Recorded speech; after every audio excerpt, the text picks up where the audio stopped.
अस्सलामुअलैकुम नाज़रीन। हकीम इदरीस राजपूत। हम आज जिस पौधे का आज आपको तारफ़ करवा रहे हैं उसका नाम है बनफशा।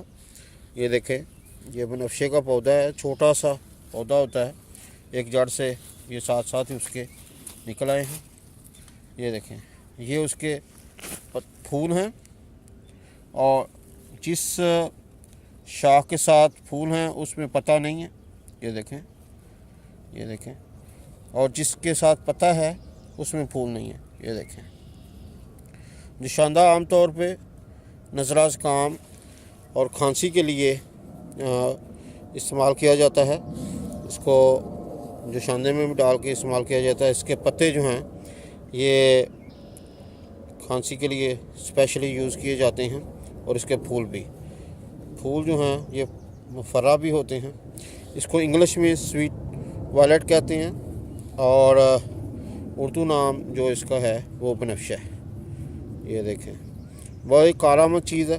अगर आपको इसकी तलाश करनी हो तो इसको पहचान सकते हैं। इसके फूल हैं, फूल आपको तोड़ के दिखा देते हैं। ये देखें, ये फूल है, इसका नाम बनफशा है।